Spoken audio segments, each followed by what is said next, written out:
Ethiopian Airline versus South African Airline, which is better? In real terms, it might be sometimes considered unfair to compare a 75 years old company with an almost 88 years old company, but statistics have shown that after the takeoff stage, most companies literally are in the battlefield. Hence, in this video, we shall be pitting two of Africa's largest airlines against each other to see which of them comes out shining. On the one side of the battlefield is 75-year-old Ethiopian Airlines, and on the opposing spectrum is 88-year-old South African Airline.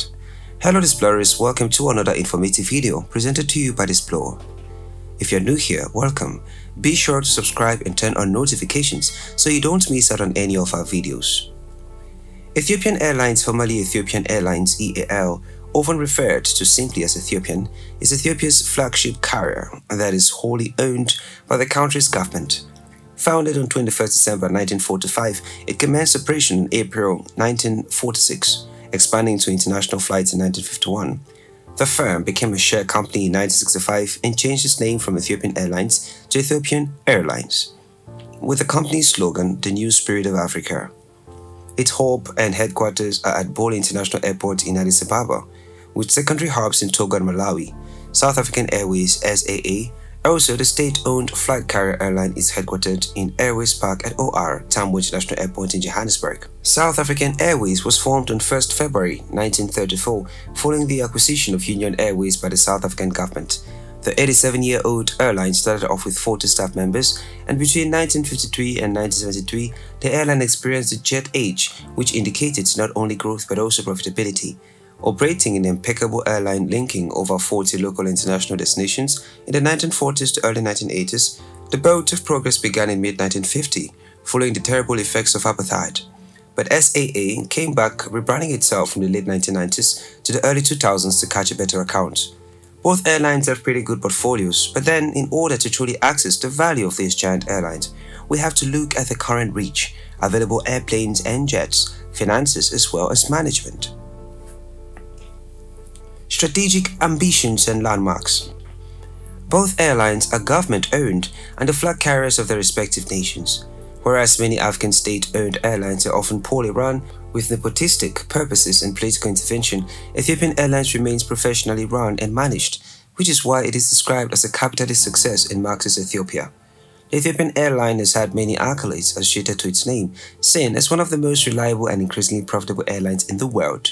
In order to avoid depending on past glories, Ethiopian Airlines is constantly setting and accomplishing new policies to ensure not only continuity but also profitability. This includes specialist training programs for its staff through the Aviation Maintenance Technician School it established in 1967 and more.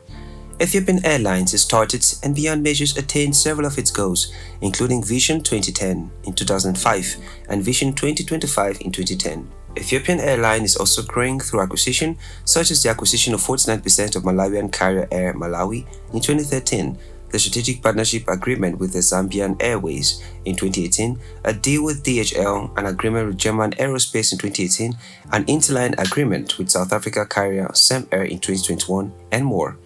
These partnerships are in line with Ethiopian Airlines' 15-year Vision 2025 strategic plan to establish strategic partnerships with many African countries, enabling them to regain market share for travel. Although the Ethiopian Mozambique Airlines ceased operations in May 2021, there is still more off Ethiopia's shoulders in terms of thriving investments around the world.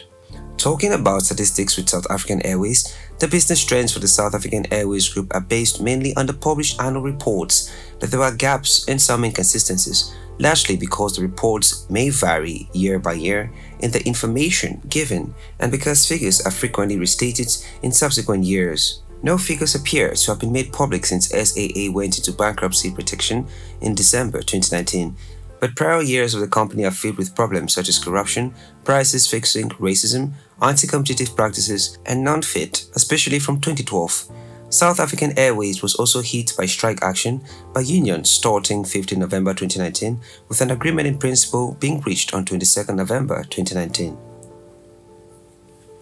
Destinations. As of June 2020, the Ethiopian carrier served 127 international, 22 domestic passenger destinations, and 58 cargo destinations. Ethiopian Airlines serves more destinations in Africa than any other airline. Their plan by 2025 is to grow the service points to 57 with a fleet of 18 aircraft. having the capacity to uplift 1.5 million tons annually.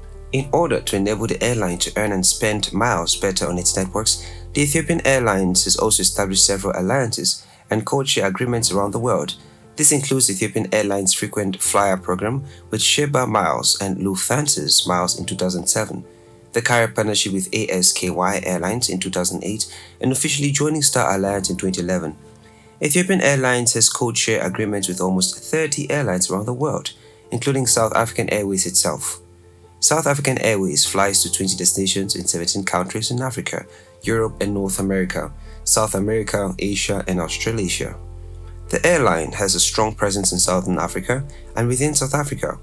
SAA operates to 5 cities. However, the airlines have an extensive domestic and regional network through its affiliate partners such as its LCC Mango Airlines, Airlink and South African Express. South African Airways has code-shared agreements with over 22 airlines, including Ethiopian Airlines. The reach of the SAA is wide, but then Ethiopian Airlines takes it to another level and with more destinations served. Fleet. In February 2005, Ethiopian Airlines signed a preliminary agreement to buy up to 10 Boeing 787 Dreamliners, including 5 firm orders plus 5 options, becoming the first African carrier to order 787s.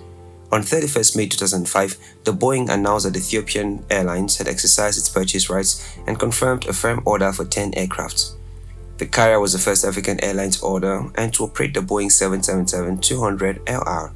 Ethiopian Airlines was also the first African airline to begin operating the Airbus A350 aircraft in 2016.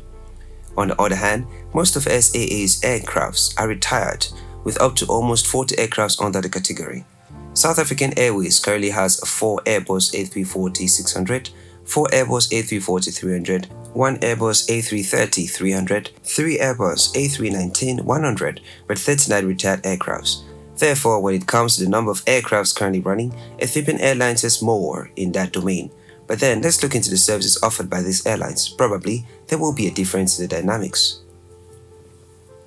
Services. Both Ethiopian and SAA have basically 2 main classes of flight, business and economy, but then the services offered vary largely. Ethiopian Airlines' business class is named Cloud9, and passengers traveling in this class are provided with on-board amenities and a wide variety of reading material. En route operated with Boeing 777-200LR, equipment passengers are provided with sleeper seats and on-demand audio and video services, with 85 channels on 15.4-inch IFE screens.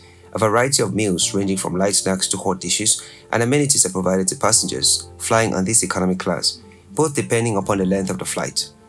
Reclining seats and on-demand audio and video with 80 channels and 8.9-inch screens are available on Boeing 777-200LR services. Ethiopian Airline passengers are offered 2 lounges at Bole International Airport, and Cloud9 passengers can wait for the departure of flights at the Cloud9 Lounge, where they are provided with a variety of amenities, as well as personal computers or wireless connection. Likewise, Sheba Miles card holders with gold or silver status can make use of the Sheba Miles lounge facilities. Customer service agents are available at both lounges in order to assist passengers with any query regarding their flights. Given South African Airways is not very functional as of the making of this video, we won't take into the full services it used to offer. South African Airways business class seats have a pitch of 73 to 75 depending on the plane in a 222 configuration. Passengers receive a welcome pack, a duvet, and full-size pillow and a personal touchscreen monitor with audio and video on demand. The A319 business class seats have a pitch of 36 in a 3-2 configuration, whilst the A320 business class seats have a 39 pitch in a 2-2 configuration. As for the economy class, seats have a pitch of 31 and 32 in a 2-4-2 configuration depending on the plane. Passengers receive a welcome pack, a blanket, a full-size pillow and a personal touchscreen monitor with audio and video on demand. Besides these 2, there is another program known as a frequent flyer program or Voyager. Voyager consists of 5 tiers: blue, silver, gold, platinum, and lifetime platinum. To reach a higher tier, members must fly on selected flights to allocate tier miles. This differs from base miles, which members can only use to receive awards. As much as the services of South African Airlines are, they are not a match for those offered by the Ethiopian Airlines. Accidents and incidents. Even though accidents and incidences are not planned, they also most likely tell us how good an airline or any other means of transportation is. The longer the accidents list of any airline, the less trustworthy it is viewed. According to the Aviation Safety Network records for Ethiopian Airlines, the airline has had 61 accidents and incidents since 1965, plus 6 more for Ethiopian Airlines, the airline's former name. Besides these devastating accidents, Ethiopian Airlines has also had some controversies, including the ethnic profiling accusation in November and December 2020. This ethnic profiling raised a lot of dust, which stains the quite neat reputation of the airline. When it comes to accidents associated with the South African Airlines, they have had quite a good number starting from the early 1930s, and they took off operations reaching out 16 major accidents. The SAA has also been riddled with so many controversies over the years, including corruption, racism, nepotism, apartheid, and many more, which are apparently some of the reasons why the airline has not grown up to its full potentials. When it comes to accidents, SAA seems to have a better rep, but when the scale of operation is taken into consideration, Ethiopian Airlines still overshadows the SAA. Conclusion: Ethiopian Airlines is Africa's largest airline in terms of passengers carried, destinations served, fleet size, revenue, and is also the world's fourth largest airline by the number of countries served, and SAA does not stand a chance with its capacity currently. South African Airline took off operations as a beacon of hope, but the airline started incurring large losses of revenue, operating income and profit. In May 2020, the South African government announced the airline would be shutting down, and it has since been in a state of limbo, with the effects of the COVID-19 pandemic being a further hampering effect to its recovery. In June 2021, the government announced that in an attempt to revive the airline, it had entered into a partnership with the Takasto Consortium, which now holds a 51% controlling stake. Hopefully, this partnership can revive the airline to join the Ethiopian Airlines in flying the continent's flag very high up. There you have it, explorers. That was a comparison between Ethiopian and South African Airlines. If you liked this video, give it a thumbs up and do not forget to subscribe and share with your friends.